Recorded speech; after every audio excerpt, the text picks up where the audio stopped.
বন্ধুরা অ্যানিভার্সারির আগের রাত মানে রাত 12টার সময় আমার ছেলে আমার জন্য কেক এনেছে এবং ওর পাপার জন্য কেক এনেছে। তো আমাদের দুজনকেই উইশ করছে। আর ভিডিওটা ভালো করে নিতে পারা হলো না কারণ আমার বর ভিডিও করছিল।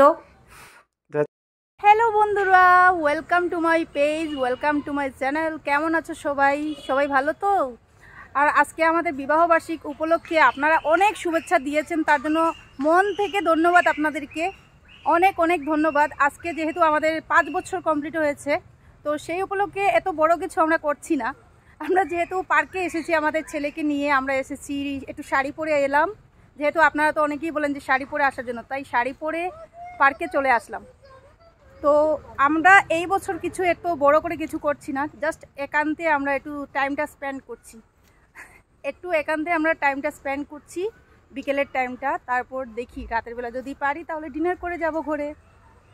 তো এইবার এত বড় করে কিছু করারও নেই, কারণ এইবার অনেক ঝামেলা আছে, যেটা বলা যাবে না এখন। আমি আপনাদেরকে পরে বলবো যে আমরা এইবার কেন এত বড় করে সেলিব্রেট করতে পারছি না, ঠিক আছে? তো ভিডিওটাতে পুরো দেখবেন, আশা করি ভিডিওটা ভালো লাগবে।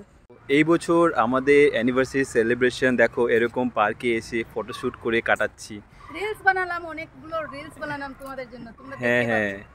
আর বলো আমাকে শাড়ি পরে কেমন লাগছে? হ্যাঁ, শাড়ি পরে তো দারুণ লাগছে, খ্যামাক ব্ল্যাক কালার তোমাকে অনেক ভালো লাগে। হ্যাঁ হ্যাঁ।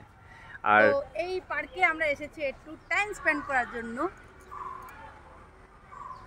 হ্যাঁ, এই পার্কটা খুবই সুন্দর, গাছগাছালো আছে আর ভিডিওগুলো একদম মাস্ত আসছে, তোমাদেরকে দেখাবো, তোমরা রিলসের দিকে নজর রাখবে কিন্তু।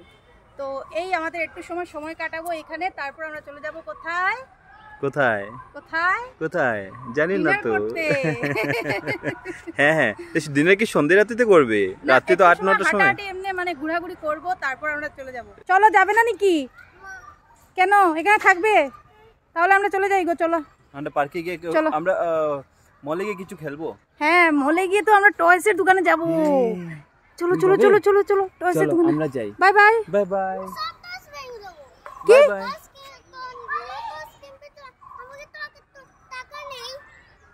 টাকা নেই, পাপা কাছে আছে। পাপার কাছে আছে, এই যে পাপার প্যাকেটে আছে। দেখি দেখি টাকা বার করো, এই যে পকেটে আছে। টাকা বের করো, টাকা বের করো, পার্স বের করো, তাড়াতাড়ি বের করো। এই যে টাকা আছে। এই তুমি কোথায় যাচ্ছ? তুমি কোথায় যাচ্ছ? তুমি তো যাবে না বলেছো, তুমি তো যাবে না বলেছো। তুমি তো পার্কে খেলবে, তুমি এখানে থাকবে বললে যে। তো সন্ধ্যা 5টার সময় আমরা পার্ক থেকে বেরিয়ে একটা ক্যাফেতে গেলাম, যেহেতু চা খাওয়ার খুবই ইচ্ছে করছিল। তাই উনি ভাবলেন যে এত সুন্দর ড্রেস পরে আমরা কি ফুটপাতে চা খাবো, চলো একটা ক্যাফেটেরিয়াতে গিয়ে চা খাই। তো চায়ের সাথে আমরা নিয়েছি পেঁয়াজি পকোড়া। পেঁয়াজি পকোড়া চায়ের সাথে কিন্তু দারুণ হেভি লাগে, তাই পেঁয়াজি পকোড়া আর চা খাচ্ছি। আর ছেলের জন্য হলো স্যান্ডউইচ। তো এই ক্যাফেটেরিয়াতে অনেকটাই ভিড় ছিল বলে অনেকটা সময় চলে গিয়েছিল। আমরা যেতেছিলাম মলের মধ্যে, কিন্তু মলে আর যেতে পারলাম না। এখানে অর্ডার দিলাম শুধু চা আর যে পেঁয়াজি পকোড়া অর্ডার করেছি, পুরো আধা ঘন্টার পর অর্ডারটা ফিরে এলো।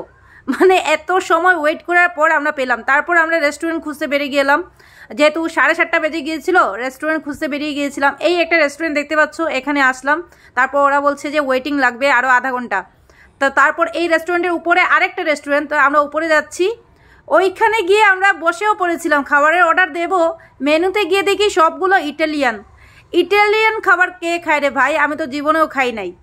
তো সেই জন্য ইটালিয়ান খাবারগুলো ক্যান্সেল করে আবার আমরা নিচে চলে আসলাম।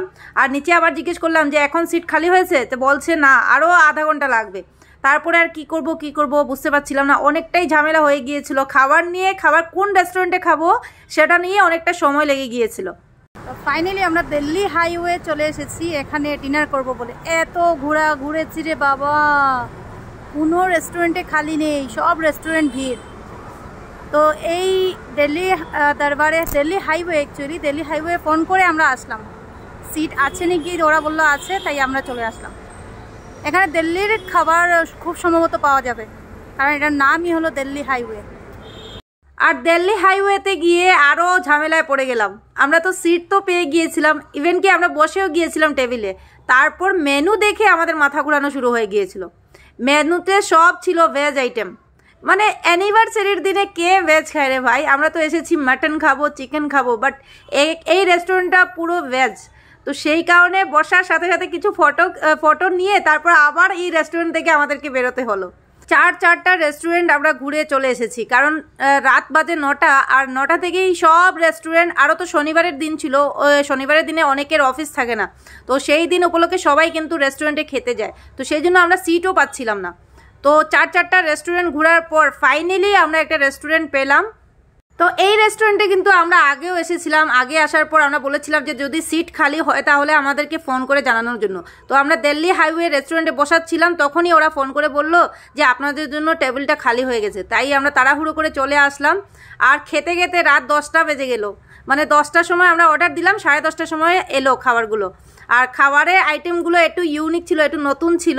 এটা ছিল মাটন কিমা, কাশ্মীরি মাটন কিমা, আর সাথে দিয়েছিল নান।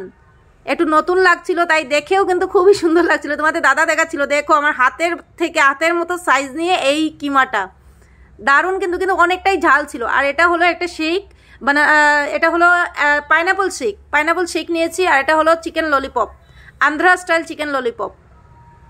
তো এত স্টার্টার নিয়েছি, কারণ স্টার্টারগুলো খুবই ভালো থাকে এই রেস্টুরেন্টের, তাই আমরা স্টার্টারই বেশি করে নিলাম। আর মেইন কোর্স শুধু আমরা রাইস নিয়েছি আর একটা ডাল তরকা নিয়েছি, বাস। মেইন কোর্স আর কিছু এত বেশি নাই, কিন্তু স্টার্টার খেয়ে অনেকটাই পেট ভরে গিয়েছিল।